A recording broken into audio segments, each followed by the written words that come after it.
خالق ہے کون ہم کو بتاتے ہیں مدرسے، راہ نبی پہ ہم کو چلاتے ہیں مدرسے، راہ نبی پہ ہم کو چلاتے ہیں مدرسے۔ اللہ کی عمر میں برکت عطا کرے، برکت عطا کرے۔ لیکن ایک دو مخالف بھی تو ہونے چاہیے، سب کو خوش رکھنے میں تم سب کے برے ہو جاؤ گے، سچ کو سمجھانے کی خاطر یہ دلیلیں یہ جنون دیکھ لینا، ایک دن تم چڑچڑے ہو جاؤ گے، اور جس کی غیبت کر رہے ہو تم سبھی سر جوڑ کر آیات و تعظیم میں اٹھ کر کھڑے ہو جاؤ گے۔ آئیے حضرت مولانا یحییٰ نعمانی صاحب سے میں بڑے ادب کے ساتھ گزارش کر رہا ہوں کہ تشریف لائیں، اپنے مواعظ حسنہ، اپنے کلمات عالیہ اور اپنے جذبات کا اظہار فرمائیں، تاکہ ہمیں بہت کچھ اس کم وقت میں سیکھنے کو ملے۔ شمع تنہا کی طرح صبح کے تارے جیسے، شہر میں ایک ہی دو ہوں گے تمہارے جیسے۔ میں حضرت والا سے گزارش کر رہا ہوں تشریف لائیں۔ بسم اللہ الرحمن الرحیم، الحمدللہ رب العالمین، والصلاة والسلام على سیدنا ومولانا محمد بن عبد اللہ الامین وعلى آلہ وصحبہ اجمعین، اما بعد۔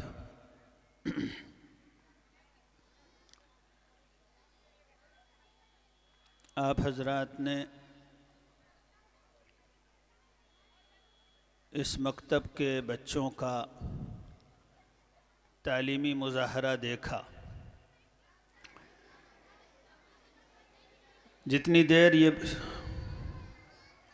مکتب کے یہ بچے جب تعلیمی مظاہرہ پیش کرتے ہیں تو میں تو آج ذرا دیر سے آیا، لیکن آپ لوگوں نے بہت سی چیزیں ان کی تعلیمی تیاریوں کے سلسلے کی دیکھی ہوں گی۔ ہم سب جانتے ہیں کہ مکتب میں ایک انسان کو ایمان اور اسلام سکھایا جاتا ہے۔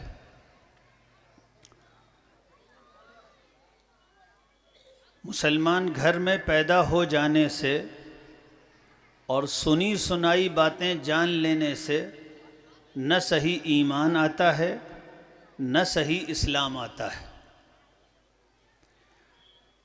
مسلمانوں کی بہت بڑی تعداد،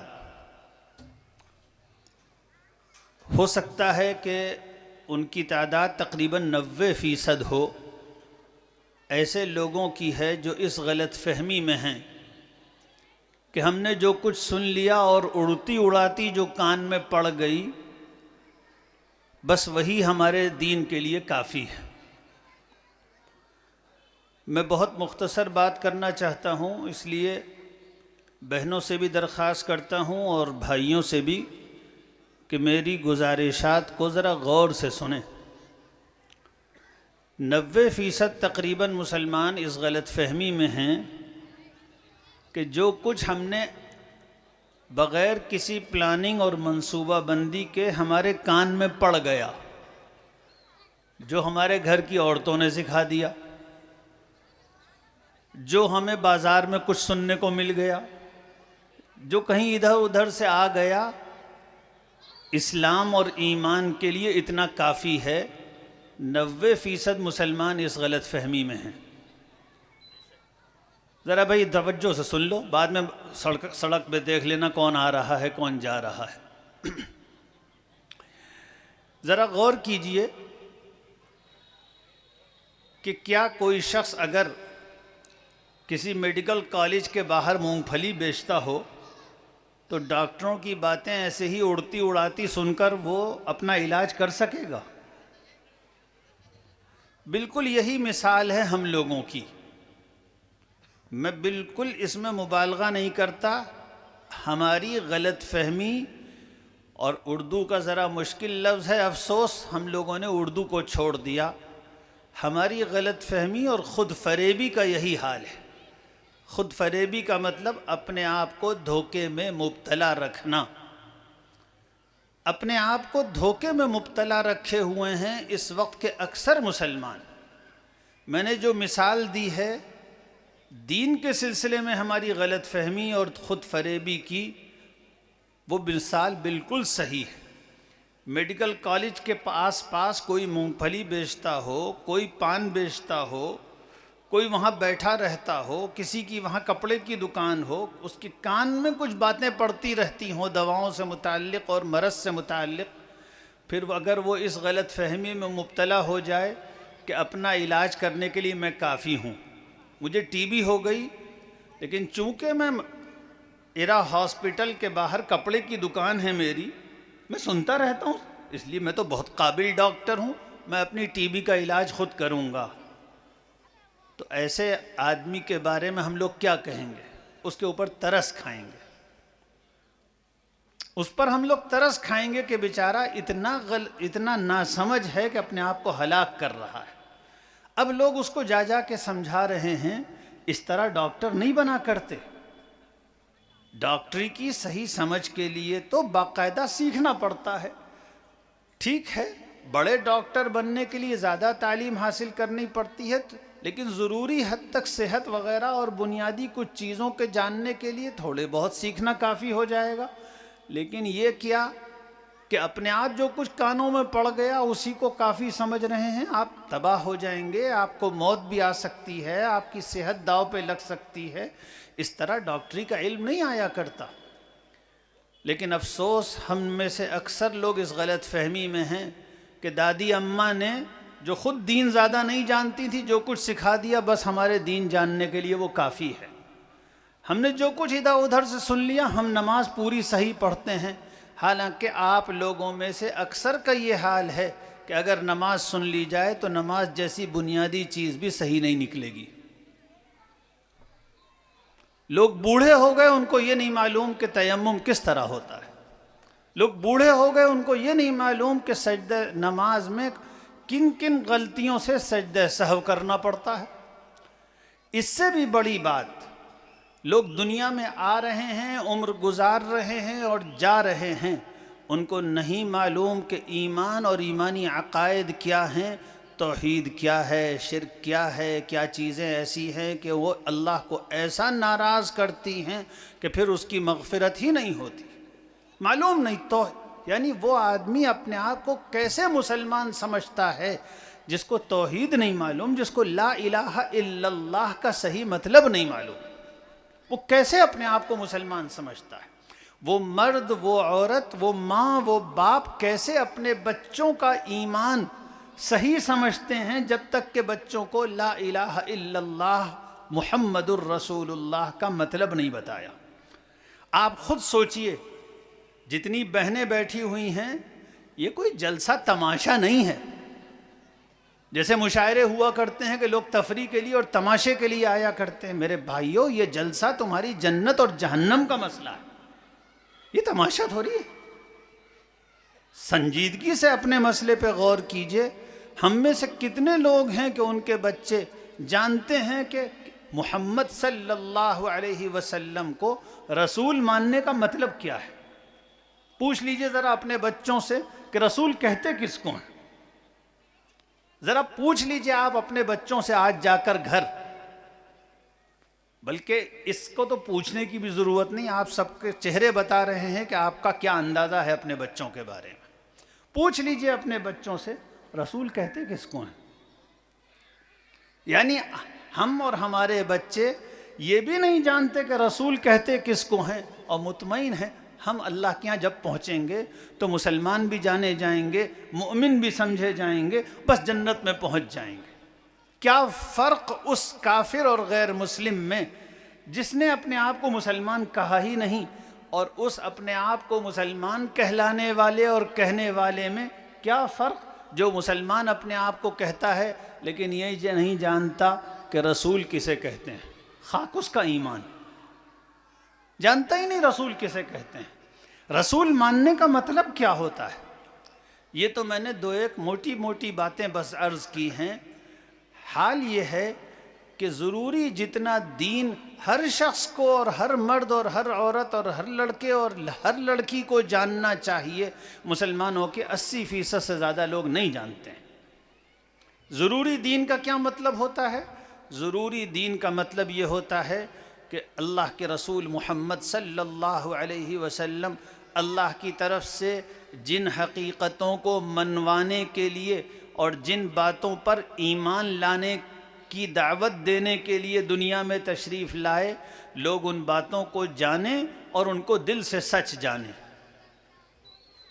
اور اس کے بعد ہر مسلمان کو اپنے لیے جو فرائض اور ضروری باتیں ہیں ان کا علم ہونا چاہیے۔ مثلاً اگر کوئی شخص کپڑا بیچتا ہے تو اس کے لیے فرض ہے کہ کپڑے بیچنے کے ضروری احکام اور مسئلے اسے معلوم ہوں کہ کپڑا اس طرح بیچنا جائز ہے اور اس طرح بیچنا حرام ہے۔ جو شخص زمین کا کاروبار کرتا ہو اس کو معلوم ہونا چاہیے کہ زمین کا کاروبار اس طرح کرنا جائز ہے، اس طرح کرنا حرام ہے۔ جو شخص کھیتی کرتا ہو اس کو کھیتی کے مسائل معلوم ہونے چاہیے۔ اب میں اس سے اگلی بات آپ لوگوں سے عرض کرتا ہوں، میرے بھائیوں اور میری بہنوں، آپ لوگوں نے اس جلسے میں بار بار یہ بات سنی کہ اصل کامیابی آخرت کی کامیابی ہے۔ میں جس وقت یہاں آ رہا تھا اس وقت یہاں جو صاحب تقریر کر رہے تھے وہ یہ بات کہہ رہے تھے کہ اصل زندگی آخرت کی زندگی ہے، اور یہ کوئی بہت مشکل بات نہیں ہے، یہ تو ہم سب کے سمجھنے کی بات ہے۔ اس دنیا کی زندگی تو پلک جھپکتے گزر جائے گی۔ ہم لوگ لمبی لمبی عمر جس کو سمجھتے ہیں کہ ہماری 80 سال عمر ہو گئی، ہم 60 سال کے ہو گئے، یہ واقعی ابھی لگتا ہے بہت لمبی عمر ہے، لیکن جب ہم آخرت میں پہنچیں گے اور آخرت کی زندگی سامنے ہوگی اور اللہ کی طرف سے پوچھنے والا پوچھے گا کم لبثتم فی الارض عدد سنین قالوا لبثنا یوما او بعض یوم فاسأل العادین۔ کوئی اللہ کی طرف سے پوچھنے والا پوچھے گا لوگوں دنیا میں کتنے دن رہ کر آئے ہو؟ تو ہم سب جواب دیں گے اللہ میاں دنیا میں 1 دن رہے ہیں ہم یا آدھا دن رہے ہیں، 1 دن یا آدھا دن۔ اور آخرت کی زندگی ہمیشہ کی زندگی ہے، اس میں کبھی وہ ختم نہیں ہونے والی۔ اب سوچ لیجئے کبھی نہ ختم ہونے والی زندگی کی ناکامی کتنی بڑی ناکامی ہے۔ آپ کا بیٹا منسٹر بن گیا، آپ کا بیٹا بہت بڑا تاجر بن گیا، اس نے محل بنا لیا، اس نے شہر خرید لیے، سب کچھ کر لیا۔ 10 سال 20 سال 30 سال 40 سال 50 سال کے بعد وہ قبر میں چلا جائے گا، اور قبر میں اس کے پاس اس کی دنیا کا ایک دانہ بھی اس کے ساتھ نہیں جائے گا، ایک دانہ بھی۔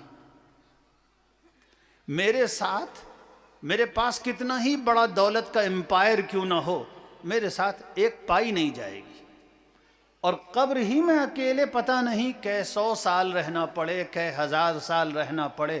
اور قبر کا معاملہ یہ ہے کہ قبر ہی سے جنت کی نعمتیں ملنی شروع ہو جائیں گی اور قبر ہی سے جہنم کا عذاب ملنا شروع ہو جائے گا، اور پتہ نہیں کہ 100 سال مجھے قبر میں رہنا پڑے۔ اگر میں اپنی آخرت کا کام کر کے دین سیکھ کر دین پر عمل کر کے گیا، اگر میں دین سیکھ کر اور دین پر عمل کر کے گیا اور اللہ کے خوف کے ساتھ زندگی گزاری، تو قبر میں جاتے ہی جنت کی نعمتیں ملنی شروع ہو جائیں گی۔ قرآن نے ایک بادشاہ کا قصہ بیان کیا ہے۔ بھئی یہاں بیٹھ کے فون پہ بات نہ کیجئے، یہاں بیٹھ کے بات نہیں، یہ جلسے کے ادب کے خلاف ہے۔ میں یہ بات جان کر کہتا ہوں اس لیے کہ کوئی آپ کو سمجھانے والا اور سکھانے والا نہیں ہے۔ لوگ آ کے بس رسمی تقریریں کر کے چلے جاتے ہیں۔ آپ کو یہ بھی تو سکھانے کی ضرورت ہے کہ دین کی مجلس میں بیٹھنے کا ادب کیا ہے۔ آپ دین کی مجلس میں بیٹھے ہیں، اللہ کی بات سنائی جا رہی ہے، رسول کی بات سنائی جا رہی ہے، آپ فون پہ بات کر رہے ہیں۔ بتائیے اللہ اور اس کے رسول کی بے ادبی ہے کہ نہیں ہے؟ غلطی آپ کی نہیں ہے، میں سچ کہتا ہوں غلطی آپ کی نہیں ہے، غلطی ہماری اور ہم جیسوں کی ہے کہ ہم نے قوم کو یہ چیزیں سکھائی نہیں۔ ہمارے جلسوں میں رسمی تقریریں ہوتی ہیں، خطیب جوش خطابت اور الفاظ پہ سارا زور صرف کرتے ہیں۔ میرے بھائیوں، میں علماء، نوجوان علماء یہاں موجود ہیں، یہ خطابت وطابت کے چکر چھوڑو. یہ زمانہ اور وقت اب ان فضول خوش گپیوں کا نہیں بچا ہے. لوگوں کو دین کی حقیقت سکھاؤ.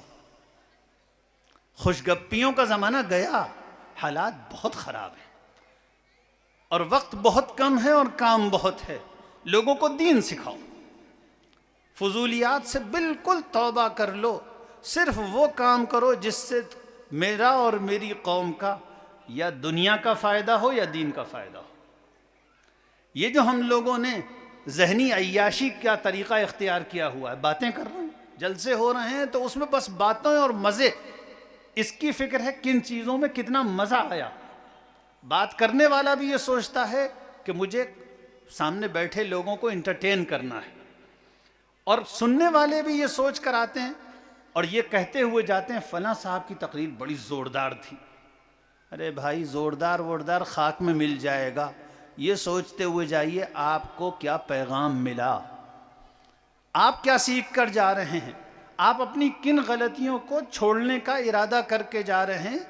ہر تاجر شام کو جب دکان سے نکلتا ہے تو اپنا غلہ گنتا ہے کتنا آیا کتنا گیا.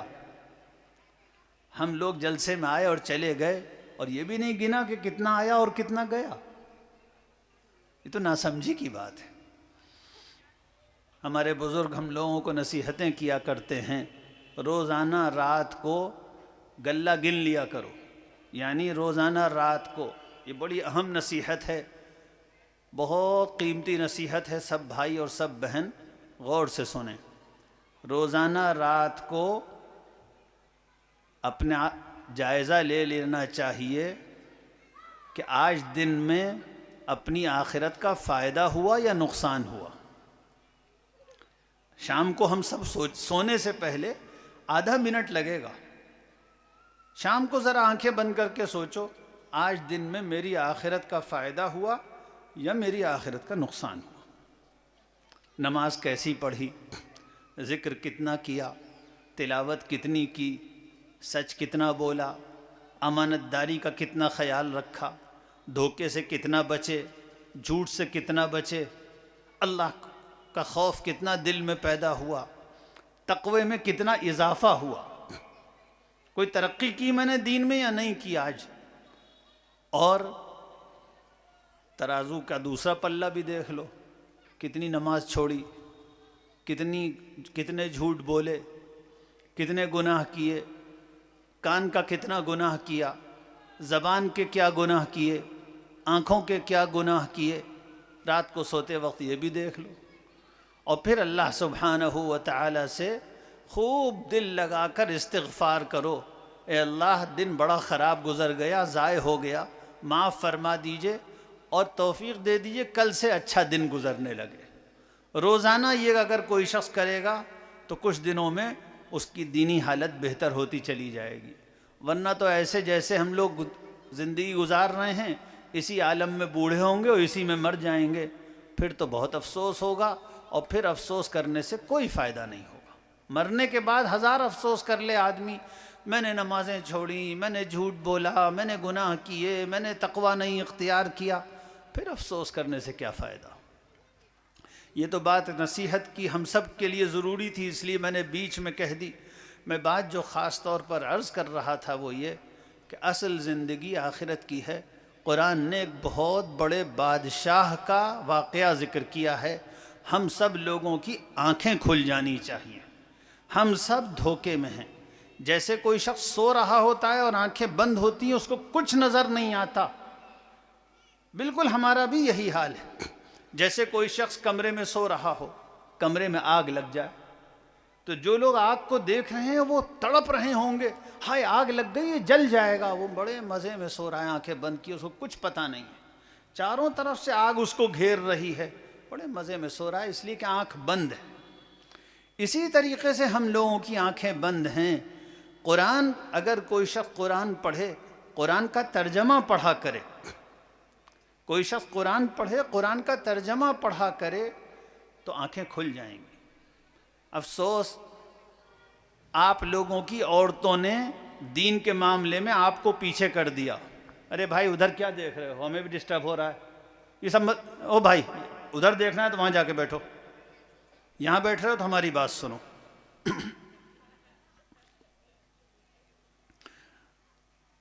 ہم تمہیں قرآن کی بات سنا رہے ہیں، تم راستے پہ دیکھ رہے ہو، کسی نے نہیں سکھایا کچھ۔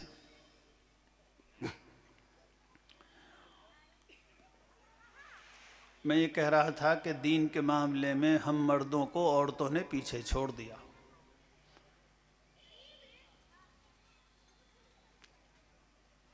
افسوس، مردوں کو اپنی حالت پہ افسوس کرنا چاہیے، اپنے لڑکوں کو سمجھائیے۔ لڑکیاں دین کے معاملے میں آگے بڑھ رہی ہیں۔ آپ کسی جگہ اجتماع کیجئے، دین کا اجتماع کیجئے، لڑکے نہیں آئیں گے، لڑکیاں آئیں گی۔ کل قیامت کے دن یہ مرد اور یہ لڑکے بہت تڑپیں گے، بہت افسوس کریں گے۔ ایک بات جس سلسلے میں ہم لوگوں سے بہت کوتاہی ہوتی ہے وہ یہ کہ ہم لوگ قرآن کا ترجمہ اور اس کی تفسیر نہیں پڑھتے۔ آپ کا بیٹا اور ہم سب لوگ، یہ پڑھنے لکھنے کا زمانہ ہے، سب کچھ پڑھ رہے ہیں، روز اخبار پڑھ رہے ہیں، نہ جانے موبائل میں کتنا پڑھ رہے ہیں، کیا پڑھ رہے ہیں، فلاں جگہ زلزلہ آ گیا، فلاں جگہ والکینو پھوٹ گیا، فلاں جگہ سمندر بڑھ گیا، فلاں جگہ کتا مر گیا، فلاں جگہ ایکسیڈنٹ ہو گیا، اور اللہ کی کتاب نہیں پڑھ رہے۔ آپ سوچیں ہم لوگ کتنے خسارے میں ہیں۔ ہم لوگ، جو میں کہہ رہا ہوں کہ آنکھیں بند ہیں، چاروں طرف جہنم کی آگ بھڑک رہی ہے، آنکھیں بند ہیں۔ میرے بھائیوں، میری بہنوں، قرآن مجید کا ترجمہ گھر میں منگواؤ اور اللہ کی کتاب کا ترجمہ پڑھا کرو، دل کی آنکھیں کھلیں گی، ہوش پیدا ہوگا، عقل آئے گی۔ میں سچ کہتا ہوں، قرآن کے بغیر عقل نہیں آتی۔ یہ جو گھر گھر تباہ ہو رہے ہیں، لوگ سمجھتے ہیں ہم سمجھدار ہیں۔ تمہارے بیٹوں میں تو اتحاد نہیں ہے، تم بھائی بھائی لڑ رہے ہو، اپنے آپ کو سمجھدار سمجھتے ہو۔ کس گھر میں جھگڑے نہیں ہیں؟ ہر محلے میں جھگڑا، ہر مسجد میں جھگڑا، لوگ سمجھتے ہیں ہم سمجھدار ہیں۔ کب سمجھیں گے کہ ہم قرآن چھوڑنے کی وجہ سے ناسمجھ ہو گئے؟ سمجھ پیدا کرنے کے لیے قرآن جاننا ضروری ہے۔ قرآن منگائیے، قرآن کا ترجمہ پڑھیے، اللہ کے نیک بندوں کی مجلسوں میں جایا کیجیے، اللہ کے نیک بندوں کی مجلسوں میں جہاں دین کی بات درد مندی کے ساتھ، سادگی کے ساتھ سمجھائی جائے، وہاں جائیے جہاں بیٹھ کر اللہ یاد آئے، جہاں دین کی سمجھ پیدا ہو۔ ہوٹلوں پہ بیٹھ کر اتنا وقت ضائع کر سکتے ہیں، دین سیکھنے کی مجلس میں کہیں نہیں جا سکتے۔ کوئی اس چائے کے ہوٹل پہ روز صبح کو جا کے 2 گھنٹے بیٹھ رہا ہے، کوئی اس دکان پہ 3 گھنٹے بیٹھ رہا ہے۔ یہ زندگی اللہ نے کیا ضائع کرنے کے لیے دی ہے؟ قرآن میں اللہ نے ایک بہت بڑے بادشاہ کا تذکرہ کیا ہے جس کا نام آپ سب نے سنا ہوگا، فرعون۔ فرعون اپنے زمانے کا سب سے بڑا بادشاہ تھا۔ جس طرح اس وقت امریکہ کی طاقت سب سے زیادہ ہے اور امریکہ کی دولت اور پیسہ سب سے زیادہ ہے، اسی طرح اس زمانے میں دنیا کی سب سے بڑی سپر پاور اور دنیا کا سب سے بڑا دولت مند ملک اور سب سے بڑی دولت مند حکومت فرعون کی تھی۔ اور یہ امریکہ کا صدر اور یہ آج کل کے زمانے کے صدر وغیرہ تو آتے جاتے رہتے ہیں، الیکشن ہوا 4 سال رہے پھر چلے گئے، پھر کوئی پوچھتا نہیں۔ وہ بادشاہ تھا اور بادشاہوں کی حکومت ختم نہیں ہوتی تھی، بادشاہ، اس کے بعد اس کا بیٹا بادشاہ، اس کے بعد اس کا بیٹا بادشاہ، اس طرح فرعون بادشاہ تھا، اور بے پناہ دولت، بے پناہ طاقت، غیر معمولی حکومت۔ بہت عیش کیے ہوں گے اس نے، کیسا عیش رہا ہوگا، کیسا کر و فر رہا ہوگا، کیسا روب اور دھاک رہی ہوگی، ذرا تصور کیجئے۔ 100 سال بھی اگر اس نے حکومت کی ہوگی تو بس 100 سال کے بعد وہ مر گیا اور اللہ کے عذاب سے مرا۔ اور قرآن نے بتایا ہے، یہ سننے کی بات ہے، وہ بادشاہ جس کے پاس اتنی دولت تھی، اتنی طاقت تھی، اس کے پاس اس کا ایسا روب تھا جس کو ہم آپ تو خواب میں بھی نہیں اپنے بارے میں سوچ سکتے، ہم تو اس کو خواب میں بھی نہیں سوچ سکتے۔ وہ جب مرا تو قرآن نے کہا کہ جب سے مرا ہے قیامت کے دن تک روزانہ صبح کو اس کو جہنم کے عذاب کا ناشتہ کرایا جائے گا اور شام کو اس کو جہنم کے عذاب کا کھانا کھلایا جائے گا۔ صبح کو جہنم کا عذاب، شام کو جہنم کا عذاب، روزانہ اس کو مرے ہوئے اللہ کے عذاب سے ہلاک ہوئے 3000 سال سے زیادہ ہو چکے ہیں۔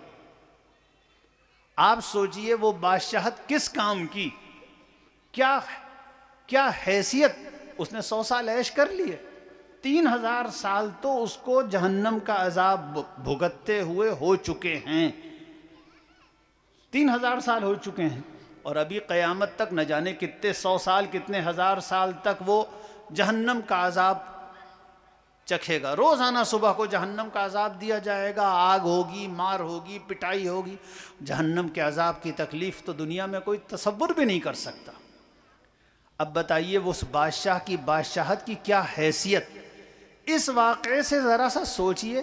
یہ جو ہم لوگ اپنے بارے میں سوچتے ہیں دکان سے 2 دکانیں ہو جائیں، یہ تجارت بڑھ جائے، یہ گھر اور بن جائے، کیا حیثیت ہے اس کی؟ اس کے پاس اتنی بڑی بادشاہت تھی۔ قرآن کہتا ہے النار یعرضون علیہا غدوا وعشیا، قیامت تک تو یہ ہوگا، اور یہ تو بہت تھوڑا سا عذاب ہوگا۔ قیامت میں کیا ہوگا؟ وَيَوْمَ الْقِيَامَةِ ادْخِلُوا آلَ فِرْعَوْنَ أَشَدَّ الْعَذَابِ، قیامت میں اللہ کی طرف سے فیصلہ کیا جائے گا کہ فرعون کو اور اس کے ماننے والوں کو، اس کے لشکر کو، اس کا ساتھ دینے والوں کو، سب سے زیادہ سخت عذاب دیا جائے جہنم کا۔ تو یہ جو دنیا کی دولت اس کے پاس تھی، جیسی اس کے زمانے میں کسی کے پاس نہیں تھی، اور ویسی آج لکھنؤ میں، انڈیا میں کسی کے پاس نہیں ہے۔ اس کی حیثیت یہ ہے کہ 50-60 سال عیش کر کے چلا گیا، اس کے بعد 3000 سال سے زیادہ تو ابھی ہو چکے ہیں جہنم کا عذاب بھگتتے ہوئے۔ کیسا بد نصیب ہے وہ۔ اسی طرح ہم لوگوں میں جو لوگ دنیا میں کچھ کما وما لیتے ہیں لیکن دین کی فکر نہیں کرتے، خدا کی قسم وہ بدقسمت ہیں اگر ان کو توبہ اور اصلاح نصیب نہ ہو، وہ بدقسمت ہیں۔ ایسے لوگوں کے لیے دعا کرنی چاہیے اور اپنے بارے میں اللہ سے مانگنا چاہیے، اللہ ایسے برے حال سے ہم سب کو محفوظ رکھ، ہم کو دین سے بے فکری نہ ہو۔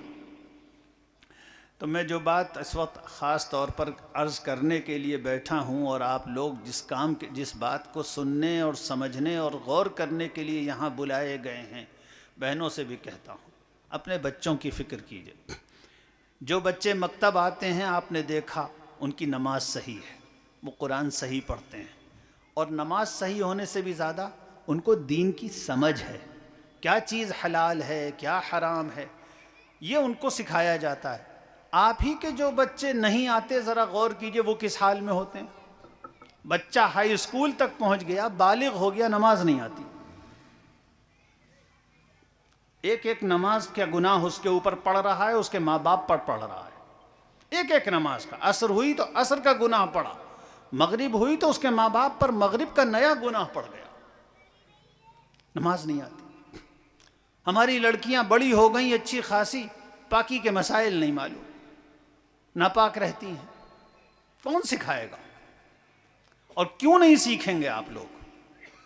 اس لیے میرے بھائیوں اپنے بچوں کی جنت جہنم کی فکر کیجئے، کب ہوش میں ہم لوگ آئیں گے؟ اللہ تعالی ہم سب لوگوں کو سوچنے سمجھنے کی توفیق عطا فرمائے۔ آج سے طے کر کے جائیے کہ محلے کا کوئی بچہ مکتب میں آئے بغیر نہیں رہے گا، اور یہ بالکل غلط فہمی ذہن سے نکال دیجئے کہ گھر میں آپ لوگ جو پڑھا دیتے ہیں یا پڑھوا دیتے ہیں وہ کوئی تعلیم ہے، وہ کچھ نہیں ہے، وہ کچھ نہیں ہے۔ قرآن کے حروف آ جاتے ہیں، اور وہ بھی ایسے آتے ہیں کہ رمضان میں آپ کا بچہ قرآن نہیں پڑھ پائے گا۔ کیوں؟ اس لیے کہ آتا ہی نہیں، حافظ جی بس کسی طرح ٹرخا کے چلے جاتے ہیں۔ اور سب سے اہم بات یہ کہ جو منظم مکتب ہوتا ہے اس میں سب بچے ساتھ میں مل کر سیکھتے ہیں، اس کے ماحول کی برکت، قرآن کے ماحول کی برکت، اور اس مکتب میں صرف پڑھایا نہیں جاتا، تربیت بھی ہوتی ہے، دل میں خیال پیدا کیا جاتا ہے اللہ کے خوف کا۔ آپ گھر میں وہ چیز کہاں سے دے دیں گے جو مکتب میں بچے کو مل رہی ہے تربیت، کہ بچوں ماں باپ کی خدمت کرنا، آپ گھر میں کہاں سکھا دیں گے؟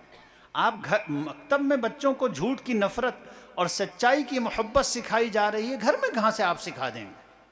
خال خال وہ گھر ہوں گے جہاں گھروں میں دینی تربیت بھی ہو جائے، ورنہ ہمارے گھروں نے، ہم لوگوں نے تو اپنے گھر ٹی وی اور موبائل کے حوالے کر دیے، جیسے چاہو ہمارے بچے بنا دو، پھر ہمارے بچے ویسے ہی بنیں گے جیسے ٹی وی اور موبائل والے ہوتے ہیں۔ جو ٹی وی اور موبائل میں اندر لوگ ہوتے ہیں وہی کیریکٹر ہمارے بچوں اور بچیوں کا بننے جا رہا ہے۔ اور آپ لوگ آنکھیں بند کر لیں تو الگ بات رہی، ہر محلے سے دین کی تباہی کی جو خبریں آ رہی ہیں وہ نیند اڑانے کے لیے کافی ہیں۔ ہر گھر میں دین تباہ ہو رہا ہے۔ جن گھروں میں پہلے تلاوت کی آواز آیا کرتی تھی آج وہاں شادیوں میں ناچ گانے ہو رہے ہیں۔ اور افسوس قوم کو اپنے خسارے اور نقصان کا احساس بھی نہیں، نہ جانے کون سی نیند مسلط کی گئی ہے، کون سی ناسمجھی مسلط کی گئی ہے۔ مجھے تو دنیا میں اپنی قوم سے زیادہ ناسمجھ کوئی قوم نظر نہیں آتی۔ اللہ تعالیٰ مجھے بھی ہوش کے ناخن لینے کی توفیق عطا فرمائے، آپ حضرات کو بھی فیصلہ کرنے کی ہمت عطا فرمائے کہ ہمیں اپنی نگلی نسلوں کو ایمان والا بنانا ہے، دین پر جمنے والا بنانا ہے، ہر قیمت پر اللہ کے دین کو زندہ رکھنے والا بنانا ہے، ایک نمونے کا مسلمان، ایک نمونے کی مسلمان نسل تیار کرنی ہے جس کو دیکھ کر پتہ چلتا ہو کہ محمد الرسول اللہ صلی اللہ علیہ وسلم کی صحیح تعلیم اسی امت کے پاس ہے۔ اللہ تعالیٰ آپ سب حضرات کو توفیق عطا فرمائے۔ وآخر دعوانا ان الحمد للہ رب العالمین۔